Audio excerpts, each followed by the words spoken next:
একটা মেয়ে ধর্ষিতা হয়েছে। এজন্য ইসলাম দিয়ে যদি আইন কায়েম করা হয় 24 ঘন্টার আলটিমেটামে সব বিচার হয়ে যাবে, যেরকম ঠিক কিনা? আর কোন ধর্ষক বাংলার জমিনে জন্মাতো না, চিল্লায় বলো ঠিক কিনা? ইসলাম বলে চোরের হাত কেটে দাও, জেনা ব্যভিচার করলে ডেথ পেনাল্টি। সৌদি আরবে হেড অফ করে, গলা কেটে ফেলে। বাংলাদেশেও যদি এটা করা যেত, খবর হয়ে যেত। আর কোন ধর্ষক বাংলার জমিনে জন্মাতো না, চিল্লায় বলো ঠিক কিনা? চুরি করলে হাত কাটো, কথাটা কার? السارق والسارقة فاقطعوا أيديهما جزاء بما كسبا نكالا من الله والله عزيز حكيم. If anyone steal something very precious from the society, the government should cut down his right hand. দামি কিছু চুরি করলে এটা সাক্ষীর দ্বারা সাব্যস্ত হলে গভর্নমেন্টের উচিত তার ডান হাতটা এক কোপ মেরে কেটে দেয়া। কার কথা? বানু মাখজুমিয়া গোত্রের এক মেয়ে মদিনাতে চুরিতে ধরা পড়ল। অনেক বড় ফ্যামিলির, ডিগনিফাইড শিল্পপতির মেয়ে। সাহাবারা বলল, এই মেয়ের হাত যদি বিশ্বনবী মদিনায় কেটে দেয়, মদিনাতে তো মারামারি লেগে যাবে। কে বলবে বিশ্বনবীর কাছে যে সুপারিশ করার ক্ষমতা কারো নাই? বিশ্বনবীর পালক পুত্র ওসামা বিন যায়েদ, যায়েদ ইবনে হারেসা, তার ছেলে ওসামা পালক পুত্রের ছেলে, তাকে বিশ্বনবী বড্ড ভালোবাসতো। তার উপাধি হলো হুব্বু রাসূলিল্লাহ, বিশ্বনবীর ভালোবাসা। সবাই বলল, ওসামা আমরা যে বলতে পারবো না, তুই যে নবীরে সুপারিশ কর। ও নবী, যদিও চুরি করেছে মেয়েটা, সাব্যস্ত হয়েছে, কিন্তু আপনি মাফ করে দেন, হাত কেটে দিয়েন না। ওসামা যে বলে, নবী হাত কেটে দিয়েন না। বিশ্বনবীর চেহারাটা আগুনের গোলার মতো লাল হয়ে গেল। বিশ্বনবী বললেন, ওসামা এটা আল্লাহর আইন, সুপারিশ করার সাহস তোর বুকের ভিতরে দিল কে? কে দিয়েছে স্পর্ধা? লাউ আন্না ফাতিমাতা বিনতে মুহাম্মদ সারাকাত লাকাতা মুহাম্মাদুন ইয়াদাহা। এই মেয়ে তো দূরের কথা, আমার কলিজার টুকরা, নয়নের পুটুলি, জান্নাতি নারীদের সর্দারিনী আমার মেয়ে ফাতেমাও যদি চুরিতে ধরা পড়ে, আমি তলোয়ারটা বের করে ফাতেমার হাত কেটে দিতে 1 সেকেন্ডও দেরি করব না। কারণ আইনটা কার? চিল্লায় বলেন কার? এজন্য বাংলাদেশে চুরি চামারি আছে না নাই? হাজার হাজার কোটি টাকা উধাও হয়ে যায়, আছে না নাই? যারা এই চুরি করবে হাত কেটে দেয়া হবে। বাইতুল মুকাররমের স্কয়ারের সামনে হাত কেটে দেয়া হবে। আর প্রতিটা চ্যানেল লাইভ ব্রডকাস্ট করবে, এটা সরাসরি সম্প্রচার। আমরা সবাই দেখবো কেমনে চোরদের হাত কাটে। এই নিয়ম যদি করে দেয়, দেশে আর চোর খুঁজে পাওয়া যাবে? কথা কন। তবে এই চোর লাউ চোর, ডাইল চোর, মুরগি চোর না, যারা হাজার কোটি টাকা মেরে দেয়। এক সিগনেচারে দেশের 10,000 কোটি টাকা নাই, চিল্লায় বলো ঠিক কিনা? এই চোরদের বিচার যদি করা যেত, তাহলে এই দেশে আর দুর্নীতি থাকতো না। দুর্নীতি দমন কমিশনের দরকার হতো না। মন্ত্রীদের রাতের ঘুম হারাম হতো না। এটা মদিনার সমাজ হয়ে যেত, শান্তির বাংলাদেশ হয়ে যেত, ঠিক কিনা? এজন্য আল্লাহ বললেন, গোলাম এই জমিনের ভেতরে চুরি করলে হাত কেটে দিবা, জিনা ব্যভিচার করলে ডেথ পেনাল্টি, ক্যাপিটাল পানিশমেন্ট, মৃত্যুদণ্ড, সর্বোচ্চ শাস্তি, ঠিক কিনা? একটা মেয়ে ধর্ষিতা হয়েছে, তার বিচার হয়েছে না? প্রক্রিয়াধীন হচ্ছে, সবাই অ্যারেস্ট হয়েছে, হচ্ছে। এজন্য ইসলাম দিয়ে যদি আইন কায়েম করা হয়, 24 ঘন্টার আলটিমেটামে সব বিচার হয়ে যাবে, যেরকম ঠিক কিনা? ইসলাম বলে চোরের হাত কেটে দাও, জেনা ব্যভিচার করলে ডেথ পেনাল্টি। সৌদি আরবে হেড অফ করে, গলা কেটে ফেলে। বাংলাদেশেও যদি এটা করা যেত, খবর হয়ে যেত। আর কোন ধর্ষক বাংলার জমিনে জন্মাতো না, চিল্লায় বলো ঠিক কিনা? আল্লাহ বলেন, আমি মানুষকে খলিফা বানিয়েছি আমার এই হুকুম আহকামগুলো বাস্তবায়নের জন্য। সব সৃষ্টিকুলের মধ্য থেকে মানুষকে আমি বানিয়েছি আশরাফুল মাখলুকাত। আবার মানুষকে বানিয়েছি আমি আমার খলিফা। আবার মানুষের চেহারাটা আমি আল্লাহ সব চাইতে সুন্দর করে তৈরি করেছি। সুবহানাল্লাহ। লাকাদ খালাকনাল ইনসানা ফি আহসানি তাকওয়িম। আমি মানুষের চেহারাটা সব চাইতে চমৎকার অবয়ব দিয়ে তৈরি করেছি রে গোলাম। সুবহানাল্লাহ। পৃথিবীতে যত প্রাণী আছে, সব সৃষ্টির মধ্য থেকে আমাদের সৃষ্টিটা সুন্দর না? আপনি হিউম্যান অ্যানাটমি নিয়ে যদি গবেষণা করেন, কেমনে আল্লাহ আমাদের এখানে হার্ট দিলেন, লাঞ্চ দিলেন, হ্যাঁ, তারপরে 206টা হাড্ডি দিলেন। হাড্ডিগুলো আবার ব্যান্ড করা যায়, দেখছেন? বাঁকা করা যায় না? এটা বাঁকা করা যায়। বাঁকা না করলে আপনি খাইতে পারতেন?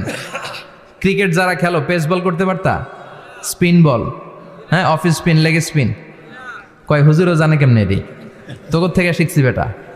তো এই যে ছেলেপেলারা এরকম অফ স্পিন করে, লেগ স্পিন করে, এগুলো হচ্ছে আল্লাহর দেয়া কারিশমা। হাত ঘুরানো যায়। আল্লাহ যদি এটাকে এরকম ব্যান্ড করার সুযোগ না দিতেন, করতে পারতাম? আবার এইখানেও বাঁকা করার সুযোগ আছে না নাই? এইখানেও আছে না নাই? আবার এইখানেও আছে না নাই? কত কাজ। বাজার করে যখন বাজারের ব্যাগ যখন নিয়ে আসেন, কোথায় ধরে রাখেন? আঙ্গুলে ধরে রাখতে হয়। ক্যারাম যখন খেলো, কি দিয়ে টোকা মারো? সুবহানাল্লাহ কয় না পোলাপান? আহা, কত খেলার সিস্টেম আল্লাহ দিলেন। আবার ক্রিকেটের মধ্যে 2 আঙ্গুল তুললে কি? ওই যে সব মুখস্থ। আবার 1 আঙ্গুল তুললে কি? দেখছেন ঘটনা? আউট। কত কাজ এই আঙ্গুল দিয়ে।